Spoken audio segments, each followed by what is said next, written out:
Hey guys, मैं आ गया हूँ retention rules of IPL 2025 discuss करने।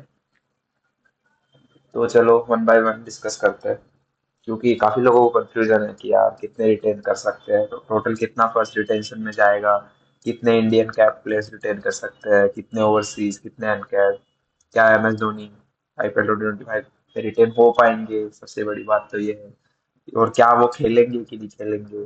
खैर वो तो उस पे तो हम कुछ डिस्कस करना नहीं चाहेंगे। तो चलो आईपीएल 2025 के रिटेंशन रूल्स डिस्कस करते हैं। तो देखो यार, बीसीसीआई ने 6 रिटेंशन अलाउ करे। अब वो 6 रिटेंशन आरटीएम प्लस रिटेन कुछ, इसका कुछ भी कॉम्बिनेशन हो सकता है। मतलब कोई भी फ्रेंचाइजीज 2 प्लेयर रिटेन करके 4 आरटीएम्स भी रख सकती है, 3 रिटेन करके 3 आरटीएम्स भी रख सकती है। मतलब 6 रिटेंशन होंगे टोटल, बट किसी भी कॉम्बिनेशन में हो सकते हैं। एंड कैप्ड अनकैप्ड का ऐसा है कि 5 इंडियन ओवरसीज कैप प्लेयर्स वो रिटेन कर सकते हैं मैक्सिमम, और 2 अनकैप्ड प्लेयर्स मैक्सिमम रिटेन कर सकते हैं। एंड टोटल पर, अगर मान लो कोई फ्रेंचाइजी 6 के 6 प्लेयर रिटेन कर रही है, तो टोटल पर्स जो जाएगा वो होगा 79 करोड़। वो भी मैं एक्सप्लेन करता हूँ कैसे। तो हाँ, तो उससे पहले ओवरसीज प्लेयर रूल देख लेते हैं, जो एक बड़ा चेंज है। क्योंकि काफी ओवरसीज प्लेयर्स ऐसा करते थे कि मेगा ऑक्शन को मिस कर देते थे। क्योंकि मेगा ऑक्शन में क्या होता है ना, जब इंडियन प्लेयर्स रिटेन होता है, तो जो प्राइसिंग बस, मतलब हर फ्रेंचाइजीज के पास जो पर्स बचता है वो कम बचता है, और प्लेयर्स उनको बहुत सारे खरीदने होते हैं, तो उनकी जो वैल्यू है वो कम रहती है बेसिकली।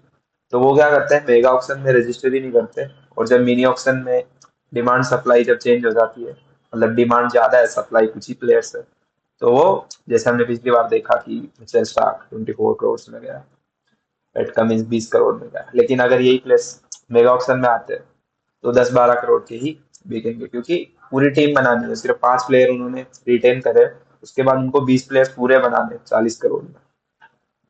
तो सबसे पहले ये ओवरसीज रूल समझ लेते हैं।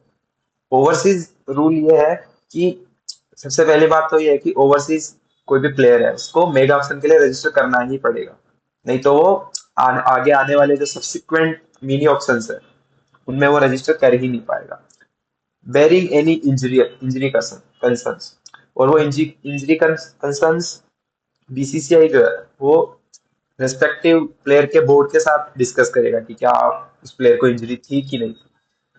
अगर वो बोर्ड कंफर्म करता है तो ही उसको मिनी ऑप्शन में रजिस्टर करने दिया जाएगा, otherwise he will be debarred from the mini option.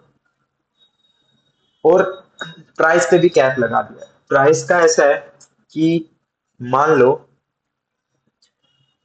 Overseas player की मैक्सिमम प्राइस सेट कर दी है कि उससे ज्यादा अगर बिडिंग होती है, मतलब फ्रेंचाइजीज बिडिंग कर सकती है उससे ज्यादा भी, बट वो कैप के बाद का जो पैसा है, मतलब मान लो कि, जैसे मैं बताता हूँ कि जो मैक्सिमम कैप है वो ये होगी कि हाईएस्ट रिटेन प्राइस, मतलब 18 करोड़, जो हाईएस्ट रिटेन प्राइस है किसी भी प्लेयर की, या फिर हाईएस्ट ऑक्शन प्राइस, मतलब ऑक्शन में कोई बंदा 20 करोड़ का बिका है मान लो, 18 करोड़ हाईएस्ट रिटेन प्राइस है। तो दोनों में जो भी लोअर है वो एक मैक्सिमम बार सेट कर दिया ओवरसीज प्लेयर्स के लिए। मतलब 18 करोड़ से ज्यादा पैसे उनको मिलेंगे ही नहीं।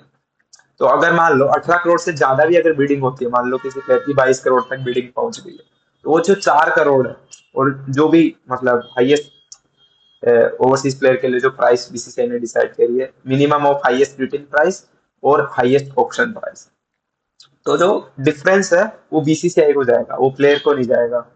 और ये जो बिडिंग रूल है कि a team can bid for a overseas player over maximum price, but the extra amount will go to BCCI, जो कि मैं भी बोल रहा था। ठीक है। अभी प्लेयर्स का, जैसे रिटेन होता है तो प्लेयर की क्या प्राइस होगी। तो प्लेयर वन जो है 18 करोड़, अब वो चाहे इंडियन कैप्ड हो सकता है, ओवरसीज कैप प्लेयर हो सकता है। फर्स्ट प्लेयर जो रिटेन करेगी फ्रेंचाइजी, उसको 18 करोड़ देने पड़ेंगे। ऐसे ही प्लेयर टू के लिए 14 करोड़ देने पड़ेंगे, और प्लेयर थ्री के लिए 11 करोड़। ठीक है।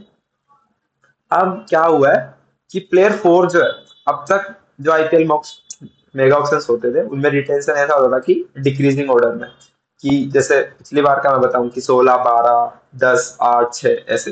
लेकिन इस बार क्या हुआ, प्लेयर 4 की जो रिटेंशन प्राइस अगर तुम रिटेन करना चाहते हो तो वो 18 करोड़ होगी, जो कि प्लेयर 1 के इक्वल है। प्लेयर 5 14 करोड़, जो कि प्लेयर 2 के इक्वल है। और प्लेयर 6 जो कि अनकैप्ड प्लेयर, रिटेन करना पड़ेगा अगर तुमको, तो 4 करोड़। तो बेसिकली 18 + 18 + 14 + 14 एंड 4, दैट इज 79।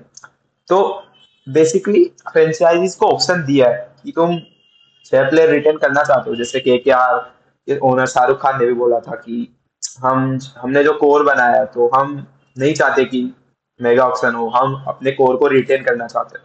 तो उनको एक ऑप्शन दिया है कि तुम 6 प्लेयर रिटेन कर सकते हो, बट 79 करोड़ तुम्हारे पर्स से जाने वाला है। मतलब 79 crore is a big amount. So total purse is 120 crore. So in the 41 crore, you have to get 19 players. So that will be a big challenge for any franchise to create a team out of that. मतलब 41 करोड़ में team banana is मतलब 19 players खरीदना is a bigger challenge. तो अगर तुमको लगता है कि हाँ मेरे पास 6 ऐसे प्लेयर है जिनको मैं रिटेन करूंगा, तो गो एड करो। मतलब 79 करोड़ जाने वाले हैं, और 41 करोड़ में 19 प्लेयर्स से तुम टीम बनाओ। तो दोनों तरफ से ट्राई किया गया कि जो कोर्ट अपना मैनेज करना चाहता है उनके पास भी ऑप्शन है, और जो नहीं करना चाहता उनको ऑप्शन में एडवांटेज रहेगा। और एक जो ये अभी मैं सुन रहा था काफी कि रिटायर्ड प्लेयर रूल समझ नहीं आ रहा, क्या धोनी के लिए ये रूल लाया गया है। तो ऐसा है कि जो रूल है वो ये है कि if a player who is retired from international 5 years ago can be retained as a uncapped player, मतलब 4 करोड़। एंड तो ऐसा है कि ये 2021 तक ये रूल था, उसके बाद इस रूल को हटा दिया गया था। अभी वापस ले आया गया इस रूल को। अभी लाया क्यों है वो तो फ्रेंच एक दो फ्रेंचाइजीज है जिन्होंने रिक्वेस्ट करी है BCCI को कि ये रूल होना चाहिए। और MS धोनी जो है, हम जानते ही है कि कितनी ब्रांड वैल्यू जो है लेके आते हैं लीग के लिए। Every stadium is filled with yellow whenever he is there on the ground. And the second rule is for overseas player. If a overseas player is opt out of IPL after auction, मान लो कि auction हो गया, किसी team ने उसको खरीद लिया, then he change his mind and he doesn't want to come to India to play IPL, then 2 year ban will be imposed. अगर इंजरी कंसर्न है तो अगेन मैं जो बोल रहा था कि उनके रिस्पेक्टिव बोर्ड से BCCI कंसल्ट करेगी कि क्या ये इंजरी है कि नहीं है। अगर वो उनका बोर्ड बताता है कि हाँ ये इंजरी है, तो 2 year बैन नहीं लगाएंगे। लेकिन अगर इंटेंशनली अगर कोई प्लेयर मिस करता है, कि जैसे मान लो IPL के मेगा ऑक्शन में 5 करोड़ मिले मान लो मिचेल स्टार्क को, और वो नहीं आना चाहता, then 2 year ban will be imposed. So yeah I hope retention rule समझ आ गए। अभी जो अगला वीडियो है मैं वो किसी एक टीम का डालने वाला हूँ जिसमें उनके पॉसिबल रिटेंशंस, और हाँ मतलब उनके पॉसिबल रिटेंशंस और रिमेनिंग पार्स स्ट्रेटेजी क्या होगी ऑप्शन में, वो सब मैं डिस्कस करूंगा टीम वाइज। तो I hope you guys will take care till then. Thank you. Bye bye.